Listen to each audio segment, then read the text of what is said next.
Welcome everyone, Dr. Thor here. Get ready for Gnosis. Well, this is part 2 of the visualization introduction and foundation. Now, let's talk about the visualization process, which no one is doing correctly. The visualization processes that you're familiar with are arcane in terms of boring arcane. And it's not really going back to the ancient mystery schools. You're going back about 50 years to all the junk that was filtered through, particularly as we turned into the 1900s, into the 1920s, and there was kind of this resurgence of spiritual paths, and certain books were grabbed on. Bad books like Madame Blavatsky's books, which are really junk, and here's a person who lived in India but never has a single word about yoga. What? So the whole idea is that it's a very distorted view of things by a person who is quite the scumbucket to a large degree. Very strange woman and had very serious mental problems. But that doesn't mean that some of the information isn't valuable. But that's what you're living off of. Then when people have taken these kind of poor books and rewritten them in modern times with the resurgence in the 60s and 80s, and as we go through into the 90s with more rewritten stuff by people coming from bad viewpoints. And of course, they don't know the truth anyway. They're using these old books and kind of updating them for whatever value that is, which isn't much. So, I mean, you go from what is okay, it's a basic okay skill, to never really perfecting it. So the key to everything in life is following the foundations, visualizations, mind gym practices, which all encompass the foundation of foundations, which is visualization. Now, everything you do must include some tactile and physical tools. You can't do things strictly in your mind. Now, techniques are wonderful, as I said, but techniques are your last level of what you're doing. These are things you actually go out and do, and we have books loaded with fantastic techniques that work really well. And they have worked for people even without doing the preparatory.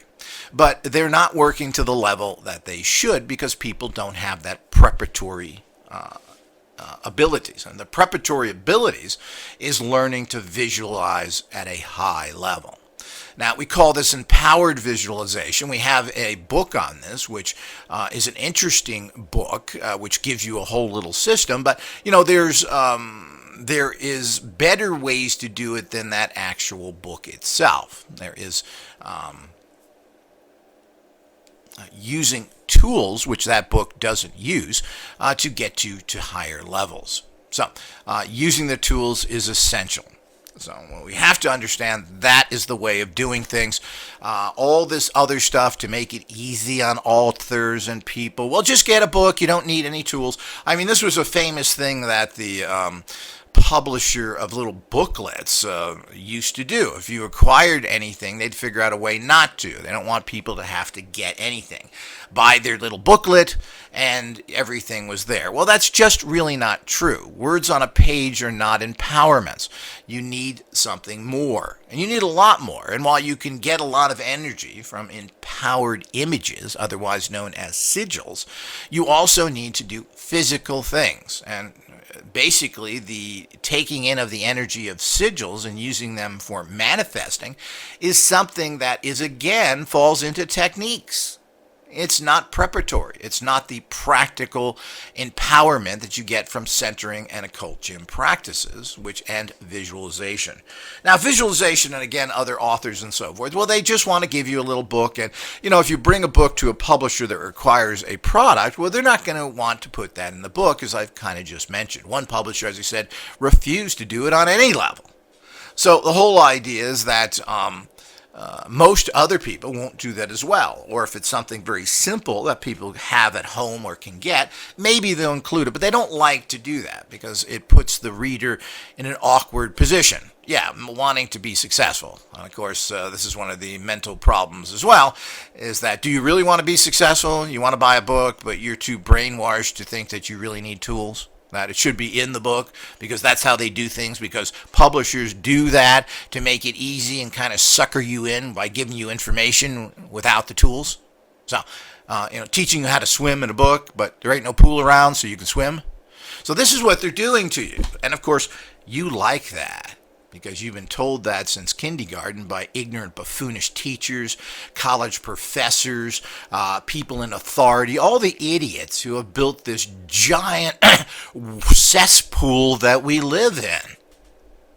So remember that. Remember that what we have now, the failed society we are, is because the teachers have put you there. They've allowed it. They've created it. It's like old politicians that come out that have made the world the cesspool it is and then think they're going to change it when they're 80. You caused the problems. You really think you're going to change it? Well, it is unlikely. So the whole idea is that you have to do things correctly, and that means using tools. So, and I've just mentioned why they don't do it. It's a convenient point. Books that have things inserted in them and come with things. Well, these used to happen, and we do offer some of these vintage tools, which are fantastic, where they give you the information in the tool with the book. But this is a costly process, and it's rarely done in this day and age any further. Because there is a production problem. And if you write a book, which most people now are printed through Amazon and other places, otherwise known as print on demand, well, you do get a fantastic book. But what you don't get is any way to add tools to it, extras to it. You would have to send that to each individual person, and that becomes a difficult process.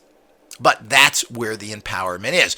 So much talk, you gotta get out and do it. Talk, study. Even applying yourself on a low level is not enough. You got to put down the books and start doing things in a high level way to empower yourself. So that's the reason why people fail. They're using old systems from people who have already created a failed system to continue the failure until everything is nothing. And we're pretty much there at this point. I don't see any changes after all the time and research I've done. There isn't much interest in doing anything right or proper. It's the way of doing it. Well, Random House or Penguin publishes something, and you assume because they publish it that it's good. Why? They're just the people in business, and most publishers who went out of business and now are these big, giant publishing companies that have taken over all these other publishing companies. So the whole idea is that almost everything requires the foundation and a practice foundation using a tool, and then from there you go into numerous techniques. Some require tools, some don't. But most of them do, and it gets to it. It's like the practice of radionics. Well, you've got to have some sort of machine to be radionics. You've got to have some sort of energy pattern. But you need some sort of tool, whether it's a minor tool or an advanced tool. So all of it is very, very difficult when you actually get into these things. So this has to be crystal clear. So everything you know is wrong. Everything you've been taught is wrong. Whether you're able to take some of that basic information and use it. And we've updated our style in the last 15 to 20 years as well. We've made radical changes in the last 5 years. IGOS has been around since 1980 as a formal organization. And the last 20 years, we've been producing all sorts of things and refining classic proven systems into kick-ass systems that incorporate proper tools and other things. No one else really has done this. Now, again, it's expediency. Well, we want to make a book. We can't tell to do this or that. And they don't even think that way, so they've taken that out. They don't want to be bothered with it. They're going to work with the same failed publishers that have been out there because they can get their trash in all the markets, and that's what you get. And you think it's good because it looks pretty and the name of the company is known. Well, that's all part of keeping you disempowered and a slave. So, let's get into visualization here. Hopefully that's cleared things up. Now, as I said, number one, you need to center yourself. Number two, you need to know the basic understandings of the mind gym, the occult gym practices. These are all laid out in 2 books.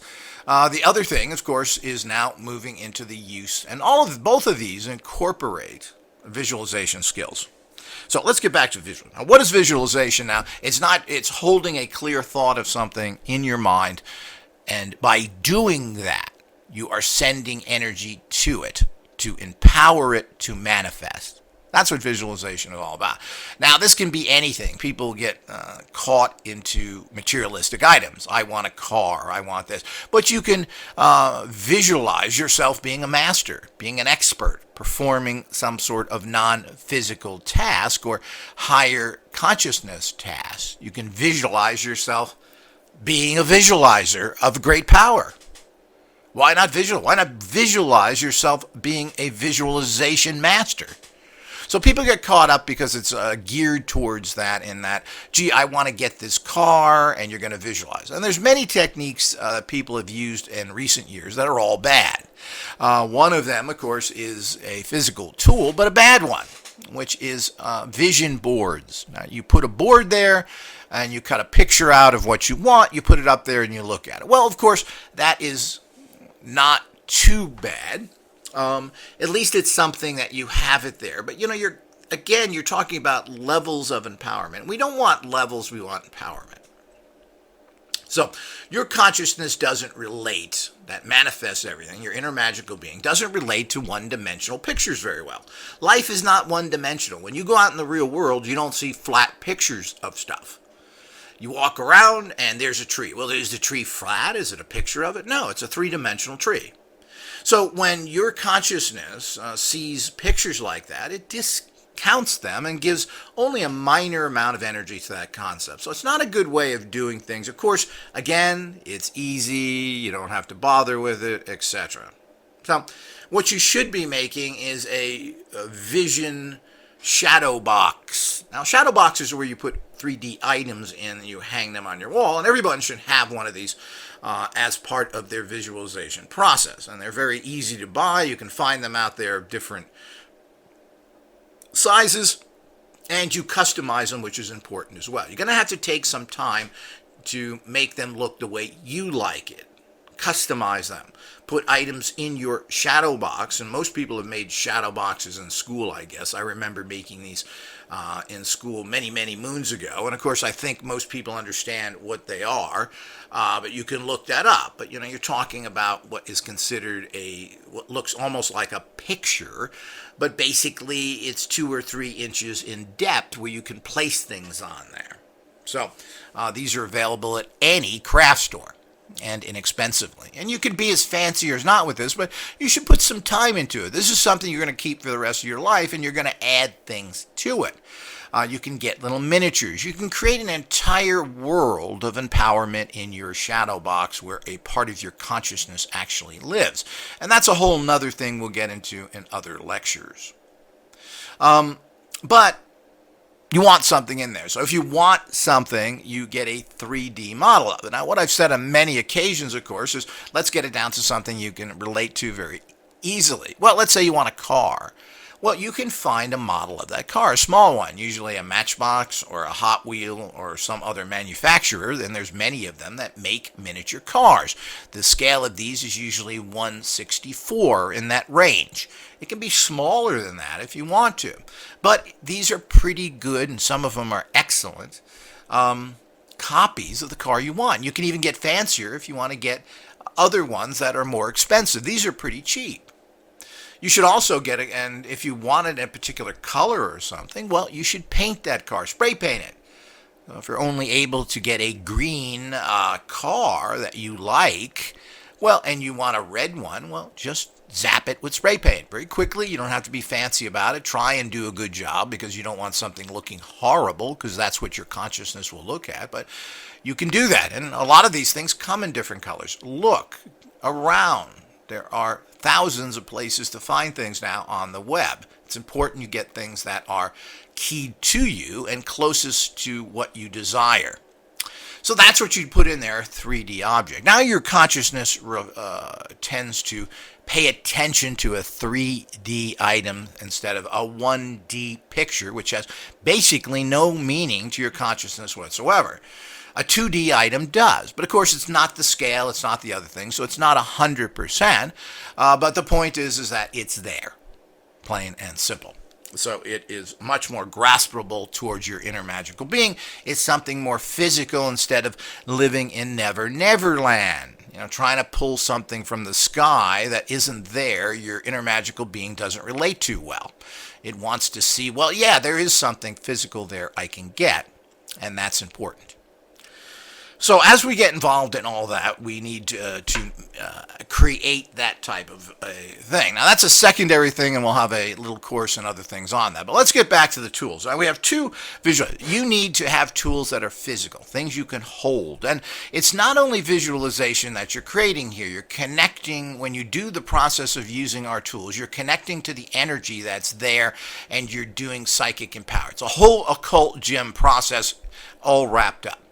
So you're going to be sensing colors, you're going to be sensing textures, all the things that are important to you to manifest. But you have to be extremely good at visualization, and visualization is something that happens instantly, like I mentioned already. You just have to go through the process and do it on a more conscious level. While you visualize constantly with everything you do in life, you need to now do this down to the level that you are consciously understanding you're visualizing, and you have to do that with physical 3D objects. But there's a bonus to this. You can take this as a long-term or a practice tool for many other things by doing the visualization process and using the tools that we offer. Now, as I've mentioned, using 3D images that you create, images that don't form common things, very eclectic 3D images that you create out of your consciousness that don't look like anything, is part of your manifesting process. But generally, that's done after you visualize. But that's another tool to check into, which we have information on. Turn your thoughts into 3D images. But let's get back to the actual visualization process. Now, by using the tools that we have to offer, and there's two of them. The basic everyone's visualization tool, and we try and keep the prices of these things down to a certain degree so people can afford them easily, because it's essential. But these are lifetime tools. You're going to use this for the rest of your life. They're very cool. Every product that we use with this is professionally manufactured. We've put them together with our advanced knowledge, but there's some really cool stuff here. And that's the everyone's visualization tool, and it is a great tool. And fun to use. The whole idea is everything has to be fun as well. If you're doing stuff that is boring, it's a textbook for a class, well, does that conjure up here's a textbook for this class. Does that make you feel cool? Is that, oh gee, I can't wait to do that? Well, no, it's a textbook. It's boring. You use it because you have to. But that's not the bottom line there. The bottom line is if you can make things fun, that benefits everybody. Then there's the advanced tool, which is my design, Dr. Thor's visualization and sensing tool, and it is a sensing tool. Visualization should not be a vision in your mind alone. You need to use your other senses, particularly the sense of touch. Now, all of your other senses are very primitive because you've never done it. We live in a visual world. Everything is visual. You take information in, you transfer that into what you think it would feel like, what you think the energy is from it. You're not really using those because everything is dominated by sight, which is very instantaneous and essential to functioning in a rapidly moving environment. But when you get into the higher manifestation levels, vision in terms of your seeing with your physical eyes is worthless. Vision is a common skill for the common mind and doesn't really do anything for you. Visualization is not common seeing. Visualization is taking in energy from an image and bringing it to you, focusing on it, drawing it to it, surrounding yourself with that energy. So it has nothing to do with seeing. Visualization, again, is kind of a bad term. Visualizing or seeing, yeah, but you're not seeing it with your eyes. It's not the fact that you visualize because you got a picture or something, or even a 3D model of it. It's an internalized process, which is critically important. So you're internalizing what you see with your eyes and adding a whole bunch to it. Does everybody get that? The sensing is important. The feel of it takes it into another whole dimension and reality. Comprende? So the whole idea is that's very, very important that you understand that. So it's not just seeing something clearly. It's taking the energy of that image that you are getting from sight, but not only sight, because we go way past that. That's idiot visualization. Oh, well, it looks like this, and I'm going to look at every day. Yeah, that's only part of it. That's a poor visualization. If you were trying to visualize a car you wanted, you should go where there's cars. You want to touch a car. Here's what metal feels like. This is what it looks like. This is what this color vibrates. You're getting it past the visualizing of it. What does a tire feel like? You're bringing those energies into you other than trying to bring in what is a one-dimensional goofball image into a very complicated and advanced consciousness who just kind of laughs at that stuff. That's why vision boards aren't taken very seriously. Well, it's a one-dimensional what? I'm a very advanced internal being.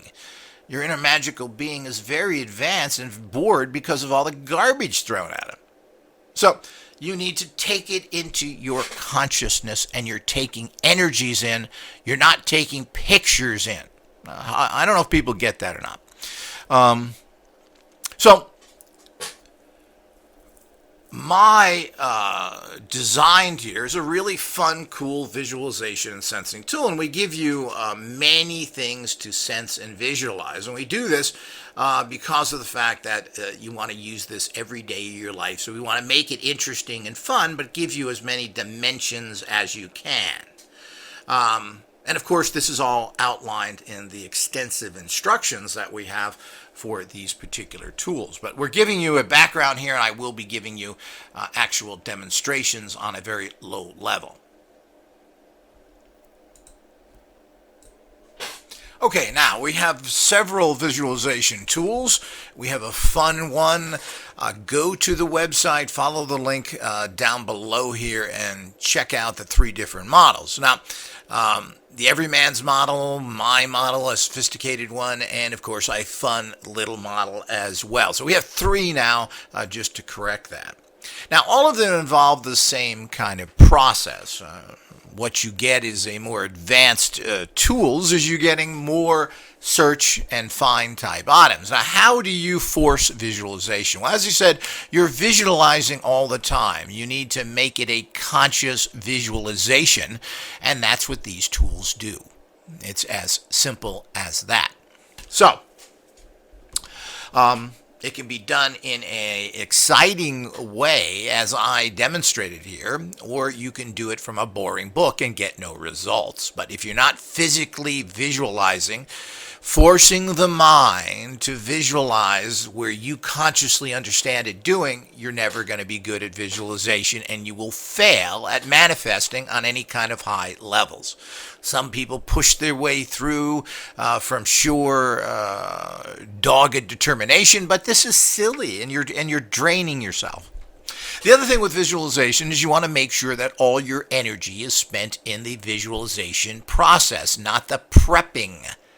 So that's why you also use 3D items. It's already in front of you. You don't need to go ahead and start detailing the actual item there because it's in front of you. So let's go back and see how you force visualization on a high level. Now, this is done mostly through the sense of touch, but touch is transferring information. Now, there is the shape of something that you get from touch, and then there's the other energies that come from it. So there's the shape, there's the texture, the size. There's a lot of things you get from touch, but in a manifesting system, you're also getting other information. What is it made out of? What is the color? So, is it metal? What type of metal? What color is it? And there's a lot of colors to choose from. Now, here again, you have to do things correctly in a staged manner. Now, we're going to show this in the videos in a very brief way. As I said, extensive training is for those who buy the product. It's just boring other ones here and giving out information that it really isn't valid to you doing this. But this is the lecture background. So you do this by sensing items that you physically touch, and you touch it with your left hand as energy flows through the left and out the right to determine that. Now, what happens when you do that? So if you go into a particular holding area or box, whatever you want to call it, that is filled with items, you are then given a card with the items in the box, and you're told to go find that. Well, this triggers all sorts of things. Your mind and your visualization centers become alive. The pulsating blood and energy and all those things that activate on higher levels of consciousness, which is not the electromagnetic stimulation of the brain alone. That is a primitive aspect. You're now opening up these special energy fields within your consciousness. Again, these are connections to occultons and psions, to put it in a particular way. So when you do that, you are able to start visualizing at a high level. You're starting the manifesting. You're drawing those energies to you to start manifesting when you get into an actual operational visualization instead of your practice. But technically, you're doing that in practice. So if the card says that this is a baseball bat, well, you have to reach into this device with many other devices, with many other shapes in there, and find the baseball bat. Well, what does that go? First of all, you're given an image of it on the card, which is very important. Again, you don't want to spend your time visualizing a baseball bat. You want to know what it looks like. You want to spend your time locating the item, which is a higher level of visualization. So you don't need to visualize that the bat is white and has this on it, etc. It's on the card, so you have that information. You want to sense where it's at. Now, this entire process builds every possible metaphysical skill you can think of. Remote viewing, precognition, the holding of an item and getting energies from it, which escapes me at this point. It brings your sensitivity up for dowsing. So everything you do is linked to this particular process, which is the reason why everybody must have these tools. So this starts the process. This is the sensing process. Now, I've talked about sensing as well, and there are other lectures on that, and there's even a cool little tool that we don't sell, but you can get a link to, of working on your senses, which I highly recommend. But this type of tool and what we've done to it is very, very specialized. So it's very important that you understand that. So keeping that in mind is what is good. So you're going to sense things, and it's through the sense of touch and feel. You're feeling textures. You're feeling bumps. What does that do? Now, what your mind immediately does is put everything into pictures. That's why images are so important. You don't generally think words. And if you think words, they're immediately shifted into images. Now, language and words are very culturally dependent. So depending on where you come from, you're going to have different languages and different written words. And these are literally, I don't know how many thousands of languages and derivations of them there are on planet Earth, but there are lots. Some countries have 2, 3 languages. I don't quite understand that. You even look at places like Europe, and people who are bordering each other speak completely different languages. If you know Dutch, you're not going to be able to speak Danish or German. They're completely different. While there are some similarities, they're very minor, and they're not going to really help you speak the language. And why French, which is completely different than Dutch, but they border each other? Well, why is that? So it's very strange how individual and how tribal the world is, and something we should really learn from. We live in a very tribal environment, and people isolate themselves, even to the point of not even communicating or even having something close. I mean, there's absolutely not a single word in Dutch and that is similar to French, or at least that I'm aware of. There may be some minor words. But I'm saying in general, you're not going to speak French, and a Dutch person's going to understand that whatsoever, or Danish, or German, or Italians, or French, Italian, and Spanish, for some reason, are similar. being Latin languages. I'm assuming that's because of the development of Latin and the church. But in general, you go to certain countries and they may have 5 or 6 languages. China has 2 or 3 languages, and even though there's a universality of using characters, most Chinese don't know more than 20, 30 characters probably, or maybe 100. So what happens there? Everything is transferred from whatever the cultural bias is into the non-cultural understanding of universal knowledge, meaning picture. So the bottom line is that whatever you touch, and of course you'll have the image there, which is assisting you, and as I said, important, especially beginning and past that. And as you use advanced techniques, which we outline, you will also be able to use those advanced techniques. So there's many, many ways of using this tool. I mean, it's almost endless and is the tool of all tools. So that's what's so important about, particularly the actual Thor's visualization tool and sensing tool. This is the tool of all tools to a large extent. You don't need too much of anything else. There's a lot of other things you can get that are fun, like psychic wheels to turn, dice and other things and procedures you use with that. But in terms of your sensing and your visualization, this is the best of the best. This is how some people say the cherry on the top of everything.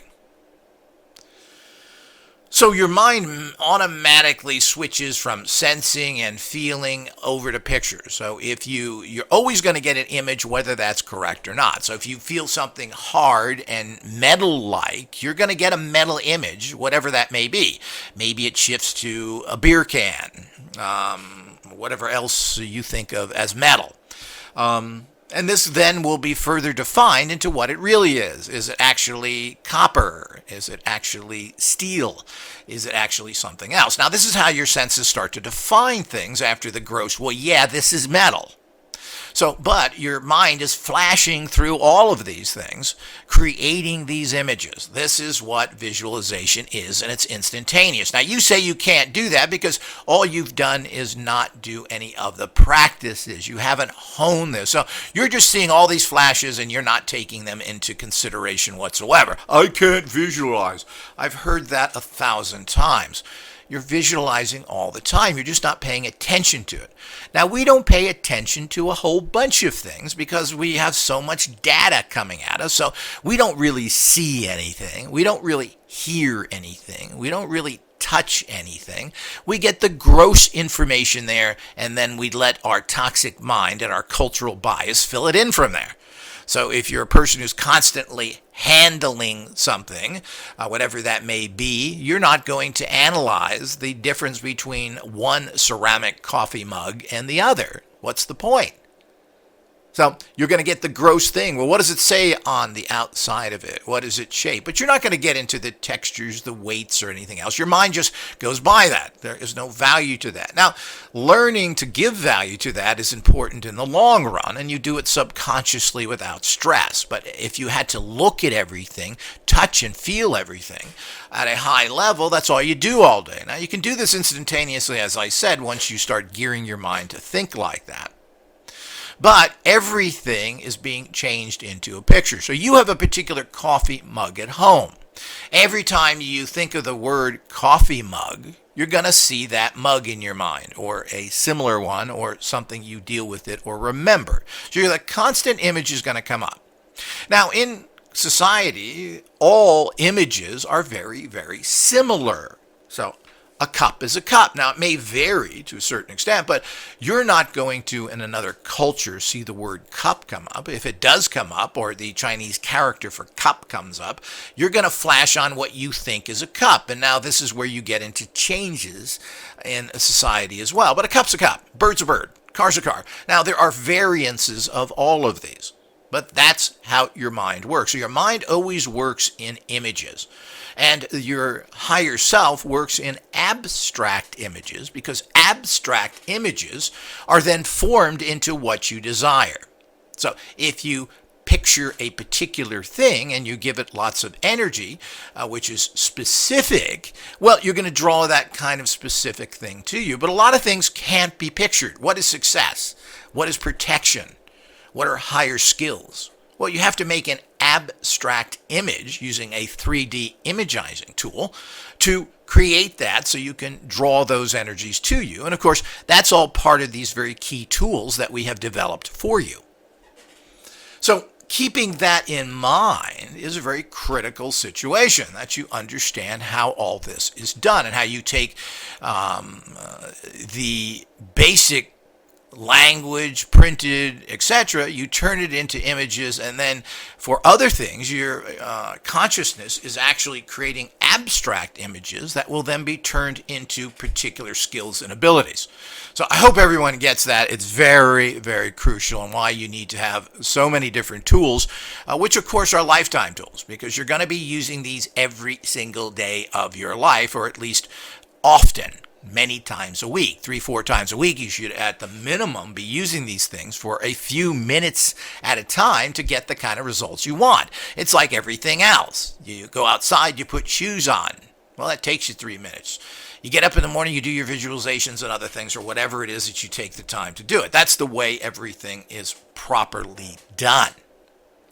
So, and this is the converting over, and that's what these do. So you're going to have these particular tools, which you'll see in the demonstration. And of course, a picture is worth 50,000 words to show you how this works. And I will give you further commentary to a certain degree as we do the filming of this and showing you the actual process, which is very, very important.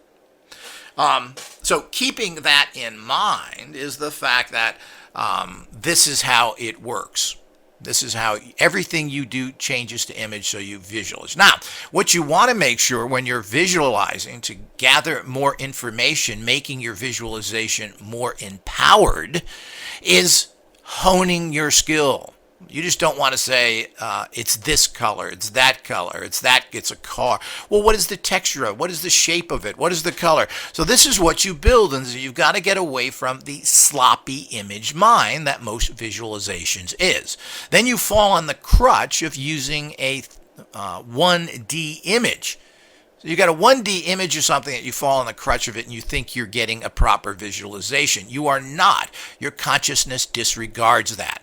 So you need to have 3D images. You need to hone this. You need to, when you, to get high levels of visualization, you need to take in a lot more information. And this is where the sensing comes in of texture, hardness, what the material is made of. All this stuff is very important, and you learn this through using these particular tools.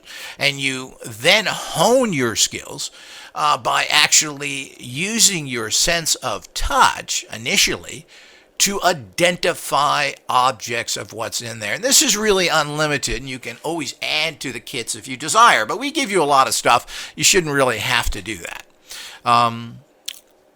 You identify through the process of using things through the touch. And this, of course, what does that force? Well, the minute you touch something and you're trying to figure out the shape of it, the images of that, the clear, pictured, visualized image of that pops into your head. So now you're working the visualization muscle. So when you go and visualize more direct things that you want to manifest, you're going to be able to do it easy and at a high level. Struggling to get proper images in you, using bad techniques, using one-dimensional items to visualize from are all terrible, terrible, sloppy things that most people don't probably understand because they haven't spent 50 years studying it from a neglected viewpoint like myself, a person who's written over 35 books, 5 courses, been on BBC, CNN, and have spent my life in this field doing the research and doing things in a expanded, interesting manner instead of a slavish, follow-the-book nonsense. Those are for people that achieve nothing, which is pretty much where society is today. So a physicist will repeat the information that was written down 100 years ago in his own little way, but basically he's just regurgitating what's in a book.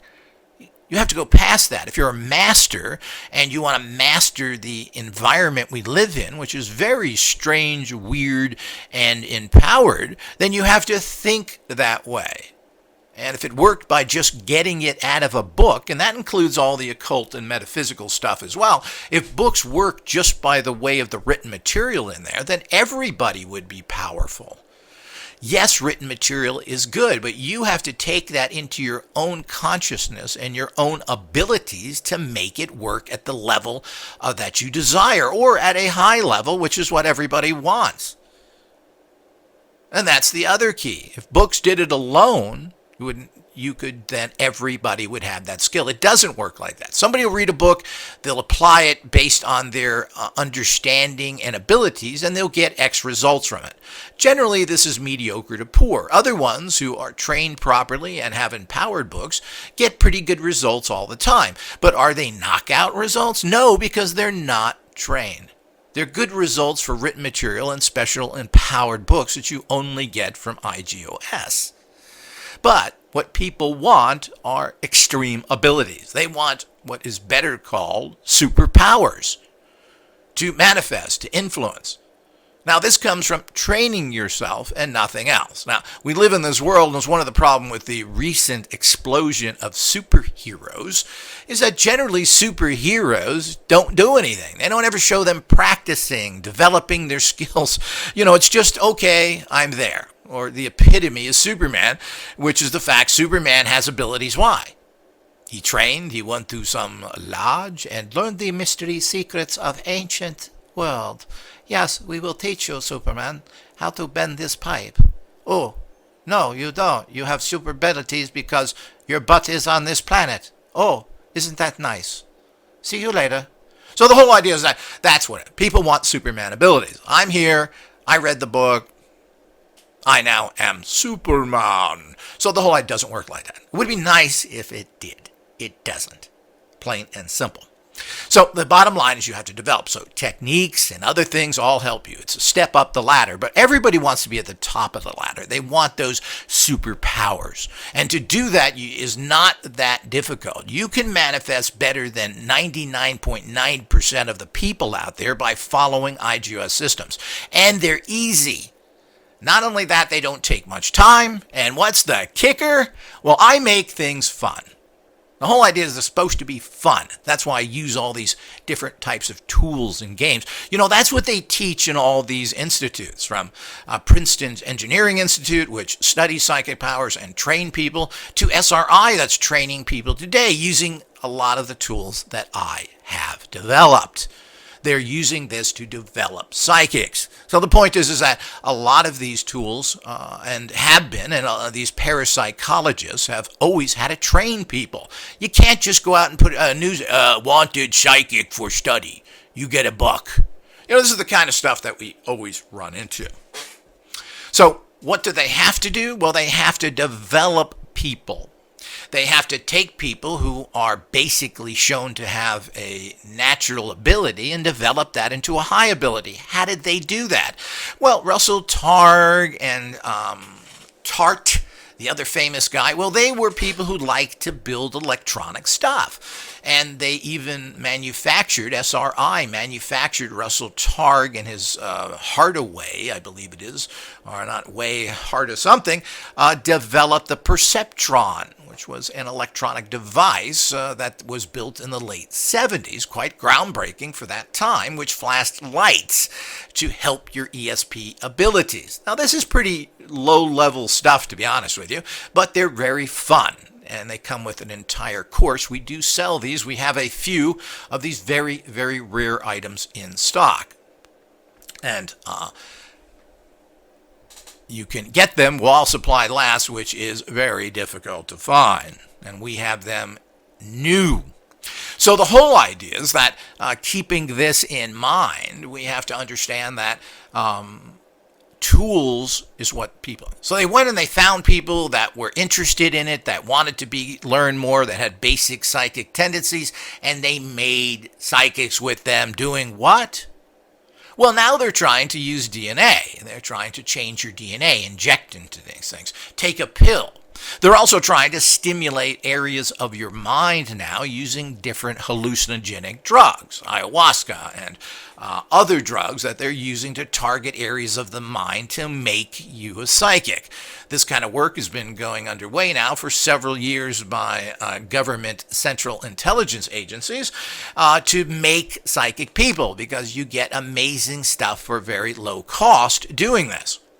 But what are they doing here? Now, those are advanced things that you'll probably never be able to access, because nobody's going to allow anybody to become instantly super psychic by drugs or DNA injections or whatever.